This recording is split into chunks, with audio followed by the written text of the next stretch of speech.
마태복음 1장 18절부터 25절에 있는 말씀으로 큐티인 제목은 임마누엘입니다. 역사상 가장 큰 사건은 내가 예수를 만난 사건입니다. 우리 인생은 100% 죄인입니다. 이 죄에서 구원할 그 이름을 예수라 하니라처럼 예수님의 나심은 인류 역사상 가장 큰 사건입니다. 예수가 구원할 그 이름이 되길 간절히 바라며 오늘은 예수 그리스도의 나심 임마누엘에 대하여 살펴보도록 하겠습니다. 첫째로 성령으로 잉태되신 예수님입니다. 18절입니다. 예수 그리스도의 나심은 이러하니라. 그의 어머니 마리아가 요셉과 약혼하고 동거하기 전에 성령으로 잉태된 것이 나타났더니 예수님은 육신으로는 아브라함과 다윗의 자손으로 태어났지만 성령의 통로로 이루어졌습니다. 우리도 부모의 몸을 빌려서 태어나지만 성령으로 잉태된 것이 없으면 죄에서 구원받을 수 없습니다. 예수의 어머니 마리아는 요셉과 약혼하고 동거하기 전에 성령으로 잉태된 것이 나타났습니다. 성령으로 잉태됐다는 것은 무서운 일입니다. 처녀의 몸으로 임신한 마리아에게는 돌에 맞아 죽을 수도 있고 요셉도 동침한 적이 없는 약혼자가 임신한 것을 알게 되는 것이니 어찌 무서운 일이 아니겠습니까? 하지만 무섭더라도 성령으로 잉태된 사건이야말로 예수님이 오시는 사건입니다. 그러니 무섭더라도 정혼하고 동거하기 전에 성령으로 잉태되는 사건이 오기를 기도해야 되는 것이죠. 성령으로 잉태되는 사건이 무서운 이유는 그 사건이 나를 낮아지게 하는 사건이기 때문입니다. 마태복음 1장 1절부터 17절에 예수 그리스도의 계보에서도 육신으로 이어지는 믿음의 족보도 온갖 고난을 겪으면서 이어져 오지 않았습니까? 비천하고 죄 많은 사람이 예수님의 족보에 올라갔습니다. 창세기 3장에서 계시된 여인의 후손인 예수님의 나심도 이런 고난 가운데 일어나게 됩니다. 창조주 예수님도 여인의 몸의 잉태라는 수단을 통해 티끌처럼 낮아진 모습으로 이 땅에 오시는 것이죠. 전지전능하시고 우주의 창조자 되시는 하나님이 한없이 낮아짐으로 여자의 자궁 속에 티끌처럼 들어오셨습니다. 요셉이 아무리 어렵다 해도 이 사건을 이해할 리가 없습니다. 우리 인생도 여러 가지 잉태하는 사건을 만납니다. 하루아침에 사업이 망하고 멀쩡하던 몸이 중병에 걸리고 배우자의 외도가 드러나기도 하고 아이들이 가출하기도 합니다. 19절입니다. 그의 남편 요셉은 의로운 사람이라 그를 드러내지 아니하고 가만히 끊고자 하여 성령으로 잉태하는 무서운 사건이 왔을 때 마리아는 믿음으로 적용했습니다. 처녀의 몸으로 잉태했지만 하나님의 인도를 바라며 자기 배에 품고 기다리기로 했습니다. 하지만 요셉은 의로운 사람이라고 생각하고 가만히 끊고자 했다는 겁니다. 지금 마리아가 잉태한 신은 예수님 아닙니까? 그런데도 요셉은 자신의 교양과 의로움으로 잉태한 마리아를 끊고자 했습니다. 요셉이 그냥 끊지 않고 가만히 끊고자 했기 때문에 의로운 것일까요? 그러나 가만히 끊든 요란하게 끊든 끊는 건 끊는 겁니다. 어쩌면 가만히 끊는 게 더 비겁해 보입니다. 물론 마리아를 생각해서 가만히 끊는다고 말았겠죠. 처녀가 애를 가졌으니 돌에 맞아 죽으면 어떻게 하나. 그래서 조용히 처리하려는 것이죠. 그러나 이것은 고양이 쥐 생각해주는 격입니다. 처녀가 애를 가졌는데 요셉이 끊어버렸는데 손바닥만한 동네에 순식간에 소문이 나지 않겠습니까? 어디 간들 안 죽겠습니까? 요셉이 정말로 의로운 사람이라면 죽을 수도 있는 그 두려운 사건을 본인이 받아들여야 합니다. 그것이 증언자인 마리아를 위하는 진정 의로운 자가 해야 할 일 아닙니까? 요셉이 의로운 사람이지만 세상의 의로움으로는 해결할 수 없습니다. 온갖 머리를 짜내도 성령으로 잉태된 사건을 어떻게 해석할 수 있겠습니까? 기껏 생각한 것이 사랑하는 증언자를 가만히 끊고자 하는 겁니다. 사람의 착하면 한계가 있습니다. 자신의 힘으로 착해지고 불순물을 제거하겠다고 해도 절망밖에 없습니다. 온 우주의 에너지를 모아도 스스로는 깨끗해질 수 없습니다. 바울도 로마서 7장 24절에서 오라 나는 공고한 사람이로다. 이 사망의 몸에서 누가 나를 건져내라 탄식하지 않았습니까? 선을 행하면 할수록 불가능을 느낍니다. 이것이 인간의 한계입니다. 하나님은 무한한 에너지로 한계에 사로잡힌 우리를 회복하십니다. 순도 제로인 우리를 순도 100%의 금으로 완전하게 변화시키는 거죠. 죄인을 의인으로 만드는 겁니다. 하나님의 단련을 받아 불순물을 제거하려면 뜨거운 불에 들어가고 망치로 두들겨 맞아야 합니다. 이것이 성령으로 잉태하는 사건입니다. 그러나 중요한 것은 그 사건이 나의 구원과 나를 낮추기 위한 성령으로 잉태된 사건임을 깨달아야 합니다. 두렵고 수치스럽다고 가만히 끊어내려고 한다면 그 사건으로 내게 찾아오시는 예수의 씨가 끊어질 수밖에 없습니다. 내게 찾아온 무서운 사건이 있어도 내 의로움으로 가만히 끊고자 하지 말고 성령으로 잉태된 일임을 알고 믿음으로 인내해야 하는 것이죠. 지금 질문 드립니다. 내 인생에 가장 두렵고 수치스러웠던 사건은 무엇입니까? 그 사건을 통해 예수님을 인격적으로 만났습니까? 그 사건이 성령으로 잉태된 사건이었음이 인정되십니까? 둘째는 죄에서 구원할 자입니다. 20절입니다. 이 일을 생각할 때에 주의 사자가 현명하여 이르되 다윗의 자손 요셉아 내 아내 마리아 데려오기를 무서워하지 말라. 그에게 잉태된 자는 성령으로 된 것이라. 동네에 소문내지 않고 덮으려고 했던 요셉이 한 가지 잘한 일이 있습니다. 그것은 이 일을 생각한 것입니다. 요셉이 심사숙고하고 깊이 생각했을 때 주의 사자가 마리아에게 잉태된 자는 성령으로 된 것이라고 말씀해 주셨던 것이죠. 우리도 끊기 전에 생각해야 합니다. 묵상해야 합니다. 생각에는 하는 생각과 나는 생각 두 가지가 있습니다. 나는 생각이 중요합니다. 이것이 바로 성령이 주시는 생각입니다. 그러나 나는 생각에 도달하기 위해서는 하는 생각이 중요합니다. 하는 생각의 출발점은 언제나 하나님의 말씀인 성경입니다. 성경을 즐거워하고 주야로 묵상하는 자만이 성령으로 잉태된 사건을 해석할 수 있는 하나님의 뜻과 의도를 깨달을 수 있죠. 사람들은 보통 해결만 하면 다 된 거 아닌가라고 생각합니다. 그러나 그런 해결은 문제를 덮는 것이지 하나님의 뜻을 발견하는 것이 아닙니다. 매사를 너무 예민하게 생각하는 사람은 정신과 치료를 받아야 하겠지만 영적으로 생각을 많이 하는 사람은 하나님이 주시는 평강을 누리게 되는 거죠. 육신의 생각에서 영의 생각으로 전환해야 합니다. 육신으로 생각하면 내가 사랑한다고 했는데 어떻게 끊지? 뭐라고 이유를 대지만 생각하지만 성령으로 생각하는 사람은 왜 끊어야 하지를 먼저 생각합니다. 사탄도 생각 속에 역사하고 하나님도 생각 속에 역사하십니다. 그런데 사탄의 생각은 끊고 죽이는 것이지만 하나님의 생각은 성령으로 낳고 지키는 것입니다. 요셉이 한 번 더 생각했기 때문에 예수님이 오시게 되었습니다. 만세 전부터 택한 사람은 생각을 한 번 더 함으로 말씀으로 생각함으로 말씀으로 해석함으로 인류 역사에 구원의 사건이 일어나는 것이죠. 하나님은 얼마나 생각하고 생각하셔서 마리아에게 잉태하게 했을까요? 그 수치스러운 일을 얼마나 궁리하셔서 마리아와 요셉에게 허락했을까요? 하나님이 우리보다 머리가 나쁘실까요? 인간은 IQ가 아무리 좋아도 300을 넘지 못하지만 하나님은 1억도 넘습니다. 우리가 헤아릴 수 있는 가장 큰 숫자보다도 더 크십니다. 하나님이 뭘 모르셔서 처녀 마리아의 배에 잉태하게 하신 것이 아닙니다. 하나님이 잘못하셔서 나에게 이런 힘든 사건을 주신 것이 아닙니다. 어떻게 하나님이 이러실 수 있는가가 아니라 어떻게 하면 성령의 생각을 할 수 있을까? 이런 생각을 하는 것에 따라 내 인생이 달라지는 것이죠. 하나님은 마리아를 용납하는 요셉을 보셨습니다. 우리의 모든 생각과 적용을 하나님이 보고 계신다는 겁니다. 한 번 더 생각하니 말씀으로 생각하니 생각 속에 응답을 주시고 결국 꿈에라도 나타나 주시지 않습니까? 나를 배신한 남편이나 나를 배신한 아내나 속썩이는 자녀나 혼전에 임신한 아이를 끊으려고만 하십니까? 끊기 전에 충분히 생각해야 합니다. 진정 하나님의 뜻이 무엇인지 물어야 합니다. 나의 결정을 합리화하려는 생각에서 돌아서서 말씀으로 해석하면서 묵상해야 합니다. 20절입니다. 이 일을 생각할 때에 주의 사자가 현명하여 이르되 다윗의 자손 요셉아 내 아내 마리아 데려오기를 무서워하지 말라. 그에게 잉태된 자는 성령으로 된 것이라. 내가 깊이 생각을 하면 내 신분이 다윗의 자손임을 알려줍니다. 요셉은 그동안 자신이 다윗의 자손이라는 것이 아무 의미도 없다고 생각했습니다. 내 조상이 누군지보다 하루하루 먹고 살기 바빴습니다. 그런데 성령님은 요셉아라고 이름까지 불러주십니다. 하나님이 비천한 목소인 요셉을 이렇게 대접해 주시는 거죠. 그뿐 아니라 말씀으로 해석이 안 되어 그렇게 고심했는데 그것은 성령으로 잉태된 사건이다.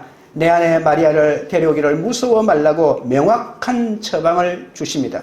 우리 가정에는 말이 안 되는 사건이 일어나고 있습니다. 그런데 나만 당하는 일이 아닙니다. 집집마다 수많은 사연이 있습니다. 믿는 가정에도 문제가 얼마나 많은지 모릅니다. 나는 예수를 믿고 사는데 우리 자녀, 우리 가족들은 기상천외한 일들을 하고 다닙니다. 창피해서 살 수 없는 일을 하고 다닙니다. 그렇다고 가만히 끊어버리면 절대로 예수님이 우리 가정에 오실 수 없는 것이죠.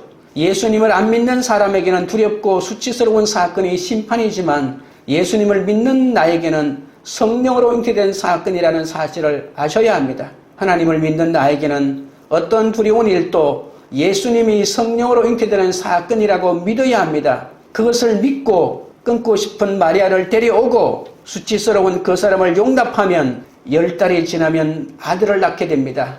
그 아들이 바로 예수님이고 우리 가정에 예수님이 오시게 되는 것이죠.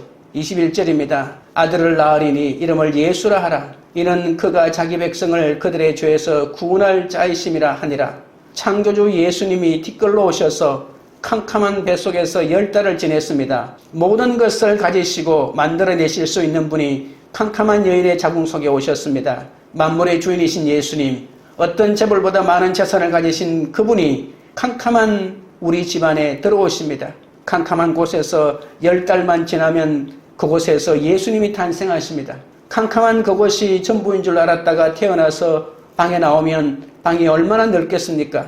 10달만 지나면 좁은 노문이태에서 나와서 광활한 넓은 세계를 맛보게 됩니다. 그런데 우리는 자궁 속에 있는 그 동안을 못 기다리고 캄캄한 10달을 못 기다리고 나는 못 살겠다 못 산다를 외치고 있지 않습니까? 인생은 보이는 게 다가 아닙니다. 내 사건이 성령으로 잉태된 것을 알려면 10달의 기다림 끝에 예수님이 태어나심을 알아야 합니다. 죄에서 구원할 자는 바로 예수님이십니다. 죄의 문제를 해결하지 않고는 인생의 어떤 문제도 해결할 수 없습니다. 죄에서 노연하는 것은 예수님을 낳는 길밖에 없습니다. 죄를 말하지 않고는 예수님을 믿었다고 할 수 없습니다. 죄는 관역을 빗나갔다는 뜻이잖아요. 지나침도 부족함도 죄입니다. 가정에 너무 집착해도 등한시해도 죄입니다. 예수님이 오지 않으면 우리는 죄와 저주 가운데 살 수밖에 없죠. 그 저주에서 해방되기 위해 10달 동안 성령으로 잉태되는 사건이 온다는 겁니다. 예수님을 믿는 것은 죄에서 구원받는 것이고 이것은 회개가 없이는 불가능합니다. 회개를 하려면 자기 죄를 볼 줄 알아야 합니다. 자기 죄를 보지 못하고 깨닫지 못하면 그것은 예수님을 믿는 것이 아니죠. 설교는 바로 죄를 깨닫게 해주는 것입니다. 듣기 좋고 유익한 강연이 아닙니다. 저 사람은 죄인이야 나는 이 정도면 되었지라고 생각해도 안 됩니다. 남의 죄를 보지 말고 내 죄를 보아야 합니다. 우리는 어떤 죄의 목록도 자신에게 적용해야 합니다. 그것은 나에게 죄가 된다는 것이 바로 정답입니다. 죄의 목록이 다른 사람을 향하는 순간 나도 모르게 율법주의자가 되고 바리새인이 되는 것이죠. 돈과 학벌, 가정과 직장의 불화, 이웃과의 분쟁에서 내 죄를 먼저 보아야 합니다. 모든 불화의 근원에 죄가 있기 때문입니다. 죄의 문제를 해결하지 않고는 인생의 문제도 해결할 수 없습니다. 가난과 질병에서 구원할 자 예수가 아니라 죄에서 구원할 자 예수 아닙니까? 예수님은 빈민운동가도 혁명가도 아닙니다. 오직 죄에서 구원할 자입니다. 예수님과 나 사이를 가로막고 있는 죄의 장벽을 제거하기 위해서 예수님이 처녀의 뱃속에 잉태된 겁니다. 적용 질문 드립니다.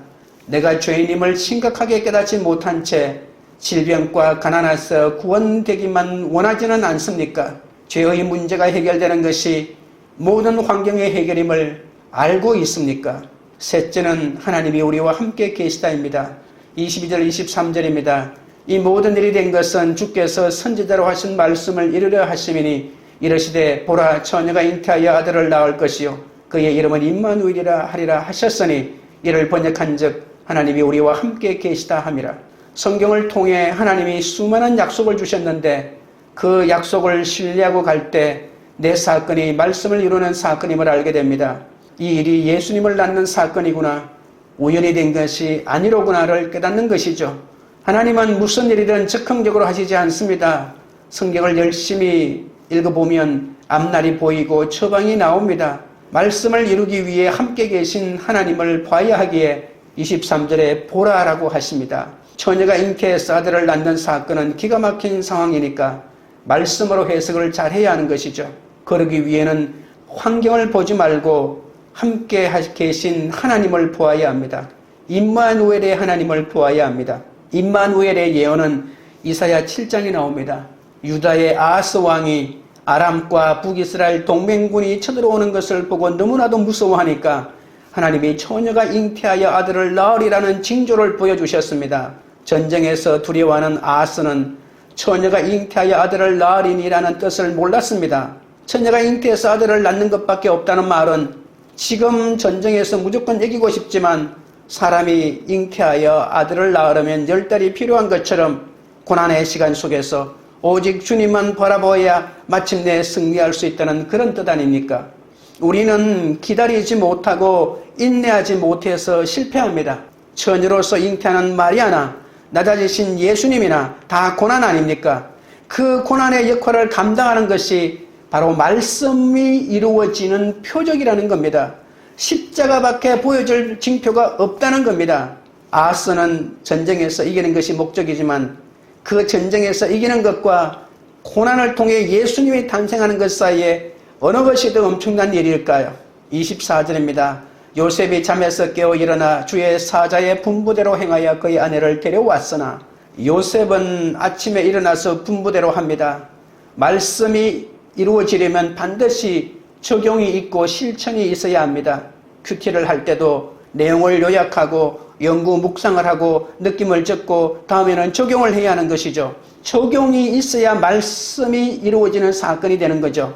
요셉처럼 처녀로서 임신한 약혼녀를 데려오는 것도 순종이고 호세아처럼 엄난한 아내를 데려오는 일도 순종입니다.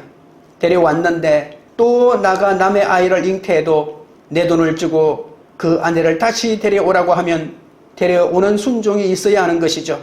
어떻게 저 바람 피운 여자를 데려올 수가 있어? 어떻게 나를 배신한 남편을 용서할 수 있어? 라고 할 수 있지만 그러나 순종해야 합니다. 하나님이 짝지어 주신 것을 사람이 나눌 수 없다 하셨으니 내 사건으로 말씀을 이루어야 하지 않겠습니까? 25절입니다. 아들을 낳기까지 동침하지 아니하더니 나음의 이름을 예수라 하니라. 마리아를 데려왔어도 아들을 낳기까지는 동침하지 않았습니다. 말씀에 순종해서 힘든 적용을 했는데 끊임없이 참고 인내해야 할 일들이 또 생긴다는 거죠. 구약에는 형이 죽으면 동생이 형수와 결혼하는 계대 혼인법이라는 게 있습니다. 죽은 형님의 부인과 결혼하는 것은 그렇게 태어난 자식은 내 자식이 아니고 형님이 자식이 되고 형의 재산을 상속받게 되는 것이죠. 형에게 아들이 없으면 그 재산이 나에게 되는데 내가 형수와 결혼해서 아들을 낳고 그 아들은 바로 형이 재산을 물려받게 하는 것이니 어쩌면 동생에게는 이룰 것이 없는 것인지도 모릅니다. 이 법은 육신의 욕정을 채우라고 만든 것이 아니라 형의 가업이 이루어지도록 만든 것이죠. 야곱의 아들 유다는 첫 아들이 죽자 며느리 다말을 둘째 아들에게 줬는데 그 아들도 죽고 셋째 아들에게 주었는데 그 아들도 죽었습니다. 그러나 나머지 아들에게 다말을 주고 싶지 않았습니다. 인간의 생각으로는 집안 말아먹는 며느리가 되었던 것이죠. 다말 입장에서는 일부러 그런 것도 아닌데 자꾸 남편이 죽으니까 사탄이 얼마나 참소했겠습니까? 성령의 능력이 아니면 창피하고 죽고 싶은 환경에서 자유함을 누릴 수 없습니다. 게다가 시아버지와 동침해서 아들을 낳겠다고 하니 도저히 이해할 수가 없는 것이죠. 그러나 이것이 구속사고 예수를 낳는 일입니다. 온 인류를 죄에서 구원하는 일이죠. 다말은 자기 처지를 비관해 죽으려고 하지 않고 예수님의 집안을 살리는 일을 합니다. 누구도 이해 못할 그 일을 함으로써 예수님의 계보를 이어가는 것이죠. 남편을 셋이나 잃고 불쌍하고 처량하고 수치스럽고 손가락질을 받는 일이지만 기쁨으로 받아들일 때 예수님의 집안을 살렸던 것이죠. 유다는 예수님의 계보를 이을 다말을 쫓아냈습니다. 의로운 요셉이 마리아를 가만히 끊고자 했던 것처럼 다만을 끊어내고자 했던 것이죠. 내가 뭔데 남편을 버리고 아내를 버리고 자녀를 버릴 수 있단 말입니까? 하나님이 성령으로 잉태하신 사건인데 하나님이 우리 가정에 주신 가장 좋은 선물인데 하나님이 주신 생명인데 왜 내가 생명의 주인인 것처럼 모든 일의 주인인 것처럼 다 끊어버리려고 하는 겁니까? 가만히 끊어버리면 절대로 내 가정에 예수님이 나실 수 없습니다. 성령으로 잉태하는 사건이 나에게 너무나 무서운 사건이지만 끝까지 인내하고 10달을 참아내야 합니다. 임마누엘의 하나님이 계시기 때문입니다. 임마누엘의 하나님이 계시지 않다면 10달 동안 나는 어떤 것도 참아낼 수 없습니다. 그러나 우리는 참아낼 수 있습니다. 말씀이 있고 하나님이 있고 그 하나님이 우리와 함께 하시기 때문입니다. 10달 동안의 캄캄한 시간이 지나면 창조주 예수님이 오십니다. 다말처럼, 마리아처럼, 요셉처럼 우리 집안을 살려야 하지 않겠습니까? 내가 잠잠히 하나님이 허락하신 10달을 기다리면 예수님이 우리 가정에 오시고 우리 가정의 구원이 이루어지는 것이죠. 적용 질문 드립니다. 생각하기도 싫은 그 일을 통해 하나님의 말씀이 이루어짐을 경험하십니까? 내 집안에 예수님이 오시기까지 끊임없이 참아야 하고 인내해야 할 일은 무엇입니까? 기도드리겠습니다. 하나님 아버지, 예수님이 오시기 위해 요셉과 정혼한 마리아가 통거하기 전에 성령으로 잉태하는 사건이 있었다고 합니다. 아직도 내 죄를 깨닫지 못하기에 처녀 몸으로 잉태하는 사건, 개척 목회의 힘든 사건을 주셨는데도 저는 저의 의로움이냐 개척교회를 가만히 끊고자 할 때도 많았사오니 용서하여 주시옵소서. 마리아의 수치와 요셉의 두려움, 창조주의 낮아지시는 고난을 통해 구원의 예수님이 오신다는 것을 깨닫게 하시고 성령으로 잉태된 것을 내 힘으로 끊어내지 않도록 붙들어 주시옵소서. 요셉처럼 성령으로 잉태된 사건을 깊이 묵상하기 원합니다.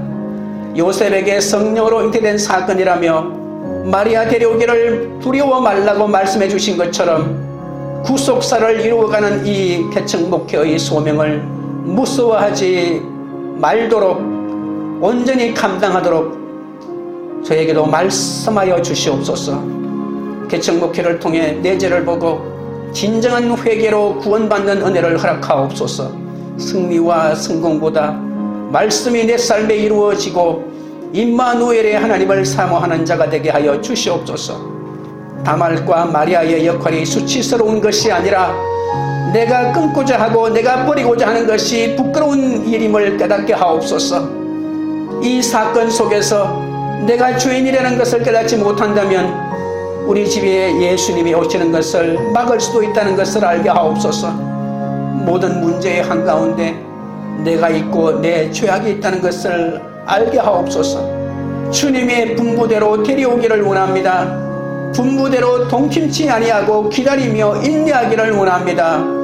성령으로 잉태되는 사건으로 우리가 티끌같이 낮아져서 모든 사람에게 수치와 조롱과 멸시와 천대를 받는다고 할지라도 임마누엘이 하나님이 함께 하셔서 반드시 우리 가정에 수천대의 예수님의 축복이 올 것을 믿고 믿음으로 감당하게 하옵소서.